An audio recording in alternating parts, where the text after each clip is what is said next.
Welcome back to the Call Her Creator podcast that helps you become more visible, grow your audience, and turn that attention into actual opportunities and income.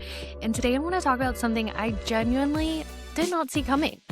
If I lost my entire audience tomorrow, 217,000 followers on Instagram, and had to start growing from zero, I would not start by posting reels, which is probably a very wild thing to hear from someone who has spent the last 5 years teaching people how to grow on Instagram. But over the last few months, I've gained almost 16,000 followers, and some of that content driving that growth was not video. In fact, most of it was not video. It wasn't me dancing. It wasn't me lip syncing to a trending audio. It wasn't me spending 2 hours filming B-roll. It was actually carousels. Okay. And the more I started paying attention to the carousels that were performing, the more I realized this. They were all following the same basic formula. So today I'm going to break that formula down for you guys. And this is going to teach you what actually makes someone stop the scroll, what makes them swipe on your posts, what makes them actually read your content. And most importantly, what makes them take action when they're done. Because by the end of this episode, I want you to understand exactly why some carousels will take off and why others are just 10 pretty slides that nobody really cares about. So let's get into it. All right, so for the last few years, if you wanted to grow on Instagram, the advice from almost everyone has always been post reels, right? Post more video, get comfortable on camera, yap to camera, find trending audio, create B-roll. And I taught all of this, and I built a massive part of my audience using reels. I've helped a lot of my clients go viral by using reels, and I still create them myself. And I still think that video is a super incredible, powerful way to grow your brand and connect with your audience. But I do think somewhere along the way, we've started confusing format with strategy. And we started believing that simply posting a reel meant we were creating good content. That video automatically is going to equal reach, or if our account isn't growing, we just need to post more reels. And I just don't think that's true anymore, because a bad reel is still bad content. A boring carousel is still boring content. A beautifully designed graphic that gives someone absolutely no reason to stop their scroll is still not going to perform for you. So the format is not the strategy, okay? The strategy is getting someone's attention and holding it long enough to change what they think, what they feel, what they believe, what they do. And that realization has completely changed the way I'm creating content right now, not only for myself, but for my clients. We have some very high-end, founder-driven brands that are going wild right now with some of our carousel design. And I'm going to be completely transparent with you guys. I did not sit down one day and say, okay, I'm going to create this genius carousel strategy. No, it actually happened by accident. I started creating more of them. The team started creating more of them.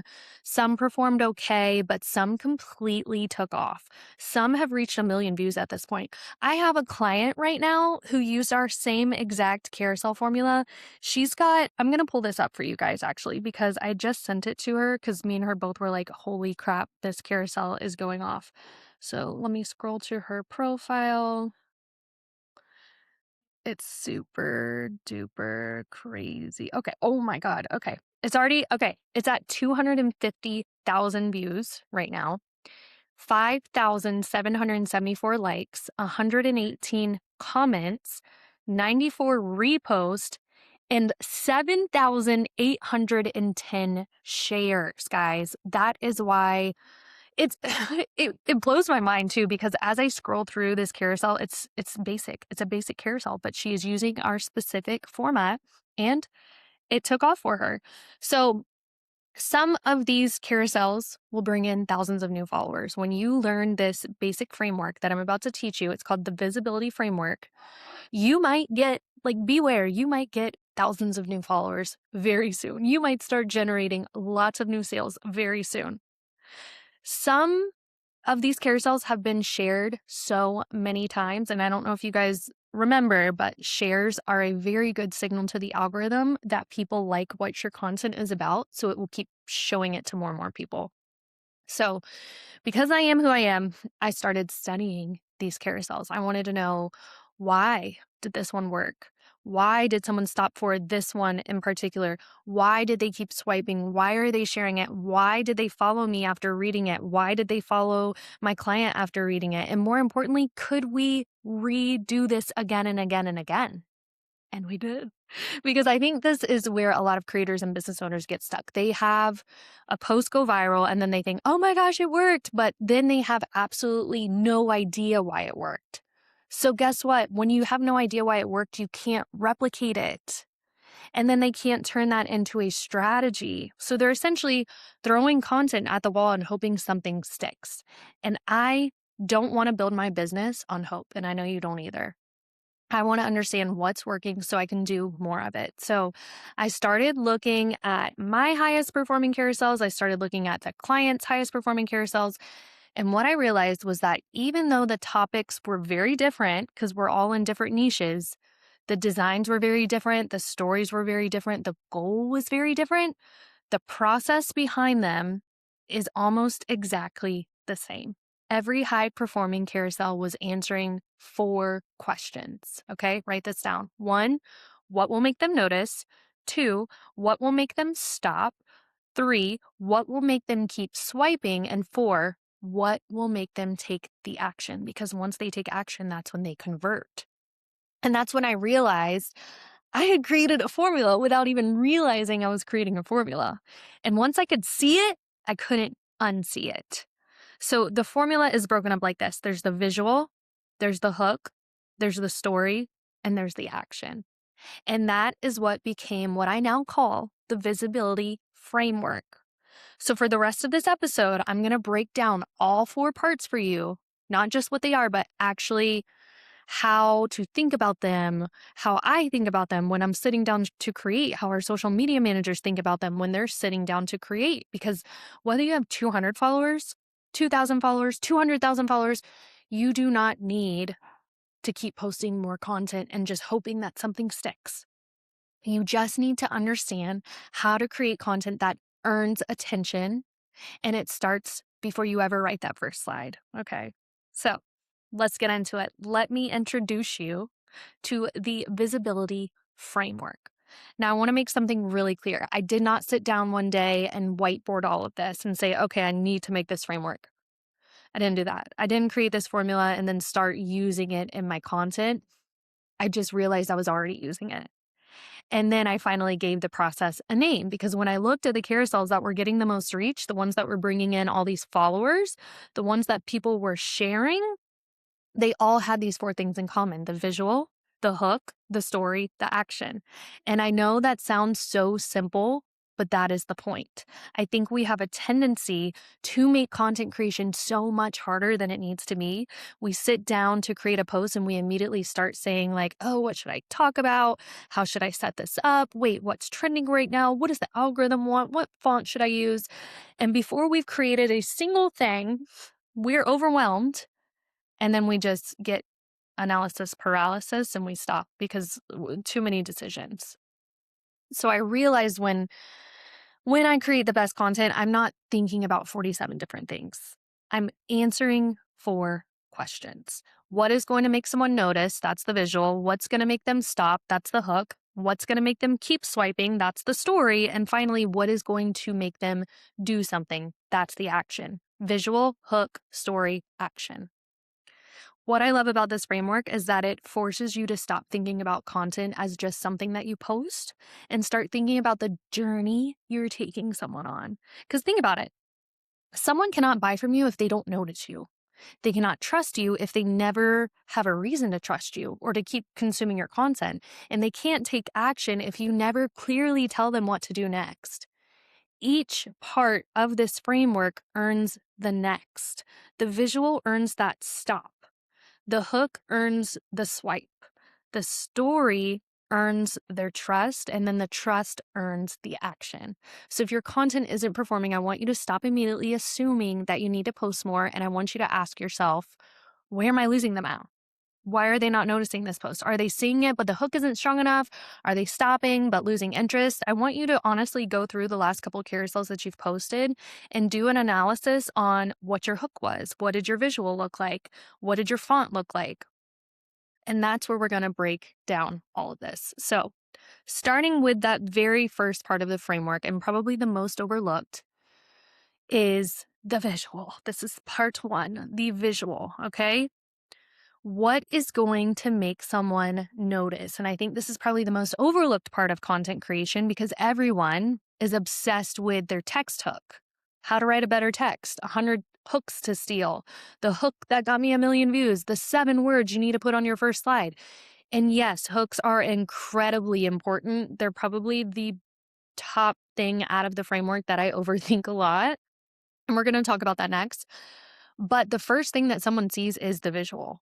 Okay. When they're scrolling, what are they going to see first? Something's going to catch their eye. Maybe it's a photo. Maybe it's a color. Maybe it's a face. Maybe it's an image that's completely out of place from everything else you've been seeing.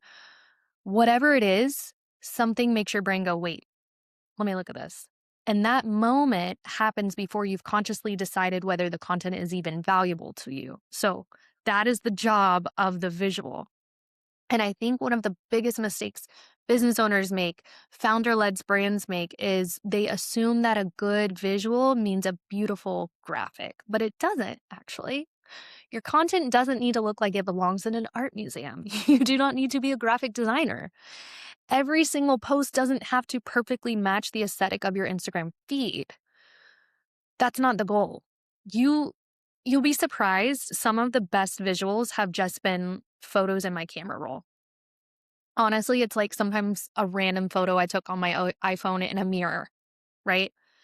Performs better than professional photos that I've spent hundreds of dollars taking. So you can use professional brand photography and clean text-based graphics. You can use the stock imagery or the video backgrounds. You can use all that. But something that makes someone think, wait, what does that have to do with this? And I think that's where you have to give your permission to experiment here, because I see so many of us trying to create content that looks exactly like every other person's, and we don't need to do that. Sometimes the best visual is the one your audience wasn't expecting. So here's the question I want you to write down, because I genuinely think this can change the way you create content. But before you create your next post, I want you to ask yourself, if there were no words on this post, would anything about this make me stop? Okay, seriously. So take away the hook, take away the caption, take away the value you know you're about to give them as they swipe, and just look at the visual. Would you notice it? Because if the answer is no, you might have the greatest hook in the world, but your audience may never get close enough to even read it. And I want to add one more thing here, because I do not want you walking away from this episode thinking, great, now Caitlin says I have to spend 3 hours designing every post. No, please don't do that. The goal is not perfection here. The goal is just interruption. What can you do differently enough to interrupt the pattern of someone's feed for a second? So when I'm looking at my visuals, here's the couple that have worked really well for me. Honestly, standing in front of a mirror and taking a selfie has worked really well. I've seen this work really well for some other creators too, is if it's like a very bright colored background that catches your eye, and then big text, like the text stretches from side to side. Those perform really well. Also video. I'm noticing that video for your first slide works really well, and that can be like the background of that first slide is just a full video from Canva, or it could be like objects. So for example, if you go to my page, if you scroll down a little bit, there's some posts about Adam Mosseri and updates that he's announced. And I've taken little screenshots of Adam Mosseri and put them on the carousel slide, the first one, and I will animate that to where it's kind of like popping out at you. That will also stop the scroll. And animation is actually super easy in Canva. If you just click on whatever object on your slide, you'll click it, and then at the top you'll see a button that says animate, and that will make it kind of pop. I like to use the wiggle animation, and then there's one that kind of pops up, like makes it pop bigger and softer, bigger, softer, bigger, softer. Those two have worked really well for me. if I'm animating text, there's something on my page right now. It says something like, I feel like I owe you an explanation or something like that. And the explanation word kind of like visually, like, not disappears, but the opposite of disappears. So it like appears like slowly. That works really well too. So make sure you are taking the time with your first visual, that first slide. Make sure it's popping out, it's interrupting, or maybe it's animated. That is going to help you stop the scroll. All right, next part of the carousel is your hook. So you got them to notice from the visual. Now we move into the second part of the visibility framework, which is your hook, or what is going to make them stop. Because noticing your content and actually deciding to consume it are two completely different things. So your visual bought you a second of attention. Now your hook has to earn the swipe. And I think one of the biggest mistakes with hooks is that they try to tell people exactly what the content is about. So they'll write something like how to grow on Instagram. Okay, that's technically a hook. But there's no tension or curiosity with that. There's nothing that makes me think, wait, I need to know more. And this is one of my favorite things to do when I'm writing hooks. I take the positive version of what I want to say and I'll throw it into ChatGPT and I'll ask for the negative version, or I'll look for the tension. So instead of saying something like how to grow on Instagram, I might say something like, you are killing your Instagram growth by doing this. It's literally the same topic, but it's a completely different feeling, right? One tells me what I'm going to learn. The other makes me wonder if I'm doing something wrong. So instead of 5 ways to get more clients, try this one thing is keeping people from buying from you. Again, that's the same topic, but now there's a gap between what I know and what I need to know. And people want to close that gap. They want to know, wait, how am I doing? What is this? Why my content isn't growing? Am I making a mistake? What's keeping people from buying from me? So now they have to swipe. And that's what I want you to understand about a good hook. Your hook does not need to give me the answer. I don't want the answer because if I get the answer, I might just keep scrolling. I would argue that a lot of people are actually killing their content because they're giving away the entire answer in the first slide. There's no reason for people to keep going through your carousel if you give them everything on the first slide. You told me everything I need to know, so why would I keep swiping? And this is the line I really want you to remember. Your hook doesn't need to tell me everything. It just needs to make me want to read the next slide. That's it. Because remember what we're doing here. We're creating momentum. The visual got me to notice. The hook gets me to stop. And now I need a reason to keep going. So the next time you go to write your hook, I want you to ask yourself, did I give them information or did I create curiosity? Because those are not the same thing. And I can already hear some people listening saying, okay, Caitlin, so are you telling me I need to start using clickbait? No, that's not what I'm saying. There's a very huge difference between creating curiosity and manipulating attention. Clickbait makes a promise that the content will never deliver on. A great hook creates tension, and then the content resolves it. That part's important because getting someone to swipe is super easy, but getting someone to swipe and making them feel good that they swiped, that's where great content is created. And this is also where I think people overcomplicate hook writing.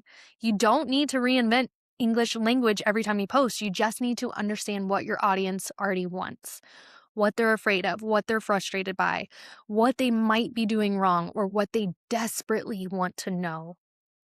And then you open the loop. Give them just enough information to think, wait, tell me more, because your visual earned the attention, your hook earned the swipe, but now what? You got to deliver. You got to keep them reading. You have to build that momentum. So this brings me to the next part of the visibility framework, which is your story. So now we have what I think is probably one of the most important parts of your entire framework. It's the story. What is going to make them keep swiping? Because you did it, right? You got their attention. The visual made them notice. Your hook made them stop. They swiped to slide 2. And this is where I see a lot of carousels fall completely apart because the creator got so focused on writing a really great hook that they forgot something important. Now you actually have to deliver and hold their attention. And this is where I think a lot of people misunderstand storytelling. So when I say story, I don't necessarily mean you need to tell me about something that happened to you. You don't need to start every carousel with, so I was sitting there, at Starbucks on a Tuesday morning. Storytelling to me is about movement. I'm taking you from one place to another. And before I create the carousel, I want to know exactly what the movement is. So I ask myself, okay, what does this person believe right now? What do they need to understand? And what do I want them to believe when they're done? So that's it. What do they believe now? What do they need to understand? What do you want them to believe next? And I want to give you an example of this. So let's say I'm creating a carousel for a business owner who believes I need to post more content if I want to grow. That's what they believe, right? But what I need them to understand is that posting more bad content is not going to solve the problem. They don't necessarily have a consistent posting problem. They have an intention problem. And what I do want them to believe when they finish reading my carousel is I don't need more content. I need to create more intentional content. That's the story. That's the movement. So I know where they're starting. I know where I want them to end. Now my job is to build that bridge between the two. So every single slide needs to move them a little further across that bridge. This is the part I really want you to hear. Every slide has to earn the next swipe, every single one. Because I think people create carousels like they're writing PowerPoint presentations. Slide 1, title. Slide 2, introduction. Slide 3, more intro. Slide 4, bunch of information. Slide 5, even more information. Slide 6, a random quote because why not? Your audience doesn't owe you their attention. They do not have to finish your carousel because you spent 3 hours creating it. At any moment, they can swipe and leave. So every time I create a slide, I'm thinking, why would they keep swiping? What did I just say that makes them need the next piece of information? Did I create a question? Did I build some kind of tension? Did I challenge them something that they believe? Did I make them think, wait, I've never thought about it that way before? Because that is how you create momentum. And I think momentum is probably one of the most underrated parts of creating content. You want someone to feel like they almost can't stop reading. And it's not because you're trying to manipulate them or that you're withholding all this value until slide 10. It's just every piece of information naturally leads to the next. And this is why I don't think longer carousels are necessarily better. I think Instagram gives you a lot of slides. You can upload up to 20, but I don't think you need to use them all. Most of my carousels are around 8 to 10 slides, sometimes even less, because one of the biggest mistakes I see people making is they think, well, if I'm going to create a carousel, I need to give them as much value as possible. So then you just start information dumping. 5 tips become 10 tips. 3 mistakes become 7 mistakes. 1 clear idea becomes an entire course. And then what? What could have been a really powerful piece of content feels like homework for you. More information doesn't automatically mean more value. Sometimes more information just means more opportunities to lose interest. And this is something I've had to learn in my own content. I will create a carousel, I'll read it back, and I'll realize slide 4 doesn't need to be here. Slide 6 is basically saying the same thing as slide 5, fluff. This paragraph could be 1 sentence. This entire slide is interesting, but it doesn't actually move the story forward, so I cut it. And I know cutting stuff from your content can be hard, especially when you've spent so much time writing it and you think it's really good, but save it for another post because your job is not to fit everything into one carousel. Your job is to take someone from one belief to another. That's it. And this is probably one of the biggest changes I've made in the way I create content. I stop asking what else can I add and I start asking what can I remove without losing the story. That question will change your content because when you start removing the fluff and the repetition, what is left? Momentum. And momentum is what's going to keep them swiping. So before you create your next carousel, I want you to know these 3 things. Where is my audience starting from? Where do I want them to end? And what is the absolute minimum they need to understand to get there? Then build that bridge for them slide by slide, thought by thought. Remember, every slide has to earn that next swipe because your visual got them to notice. I'm going to keep saying this till you're sick of it. Your hook got them to stop. Your story got them to stay. But now what? What do you actually want them to do? And this brings me to the last part of the visibility framework, which is the action. This is where you make money, honey. So we made it to the final part, action. What do you want someone to do? They notice your content, they stop, they swipe, they stayed long enough. Now what? You have to tell them what to do next. And this is where I see a lot of people overcomplicate their content. They get to the last slide and then suddenly it's like this post, comment below, follow me for more, save this for later, send it to a friend, DM me, click the link in my bio, buy the thing, join my email list. Oh, turn on post notifications while you're at it. That's way too much, guys. When you give someone 7 different things to do, that's a pretty good chance that they're going to do none of them. So my rule is simple. 1 carousel equals 1 action. Before I ever start creating the content, I want to know, all right, what is the one thing I want someone to do when they're finished reading this? Do I want them to save it or share it or comment or follow or join my email list? Only 1. And then this is the most important part. Create the content with that action in mind, because I think this is where a lot of the calls to action go wrong. People will create an entire piece of content and get to the end and think, crap, I need a CTA. So then they slap on something dumb like follow me for more tips, which I've done that before too. I'm not calling us dumb, but let's be smart. We want to connect the content to what they just consumed so that they take action. So let me give you an example. If I create a carousel teaching you how to write better hooks, then on the last slide, I better be saying something like, hey, I put 100 of my best performing hooks into a free guide for you. Comment hook and I'll send it over to you. That feels natural, right? That's way easier for someone to do versus buying a $700,000 course from you. You want something easy for them to do next. And I'm not saying don't try to sell things either, because like I totally have carousels that sell like my low ticket items. We even make carousels that sell our high ticket items for social media management. But you can't always be trying to sell these big ticket items because some people just aren't there yet. So take it slow. I break it down. Typically it's like I'll create content like looking at it from a 30-day content creation process. So like the first 2 weeks are going to be freebies and helpful low ticket offers. And then maybe at the very end of that 30 days, we can go in with a punch and try to sell something higher end.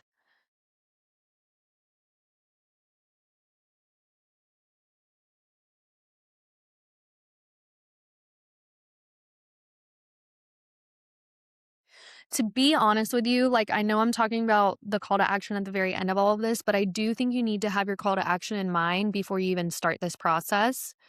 Because if I know where I want someone to end up, I can intentionally build the entire story to lead them there, right? Remember what we talked about in the last section? Where do they start? What do they need to understand? Where do I want them to end?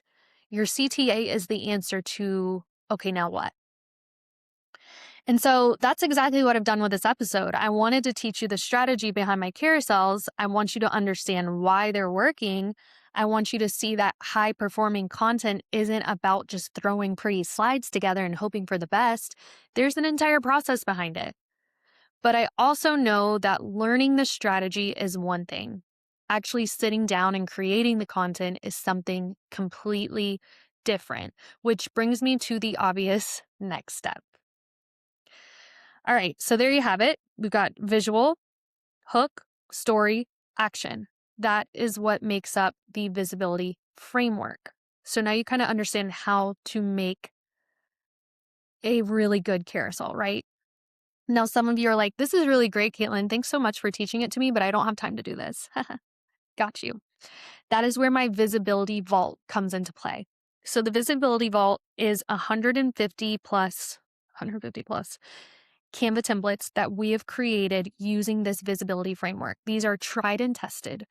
We've created thousands of templates, right? We've helped thousands of people grow their business using our templates. And now we've literally packaged them up with a nice, pretty bow on top and we've taken out the guesswork for you. They're ready to go.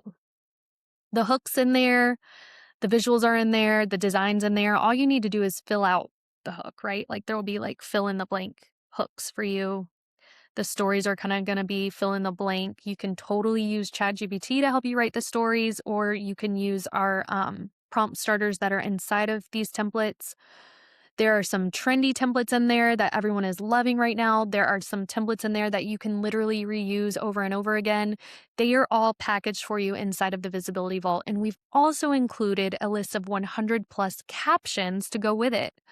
So you could literally go to your computer, buy the Visibility Vault, and create your next month of content in like an hour using these templates. They're tried and tested. Collectively, between me and my clients, we've gained thousands of followers using the Visibility Vault. So I'm telling you, this stuff works. And if there's anything I can ever tell any business owner out there, it's don't do things the hard way. If you can find a template or a course or a coach or a mastermind to help you get there faster, to help you get to that finish line faster, then you buy it, you do it. And this is it. This Visibility Vault could be thousands of dollars. It's not. It's very low ticket. It's not going to cost you an arm and a leg to buy, but it's going to save you so much money and time, and it's going to make you money. When I use these templates, I make money. When I post these templates, I get Stan purchase confirmation notices emails in my email account saying, hey, so-and-so just bought this from you. And I'll be like, oh, why did they buy that? Oh, because I posted this carousel today. So I hope this was helpful. I hope you understand the importance of a carousel. I hope you know that you do not have to get in front of a camera and try yapping if it's not natural to you, if you're not a natural yapper. You can use carousels to grow your account. You can use carousels to grow your business. And the Visibility Vault is going to help you do that. And way faster than it would take for you to go into Canva and search for a template that works for you. All right. If you like this episode, share it with a friend, leave me a review, screenshot it, share it to your stories. I'll share it for you. And I will see you next time.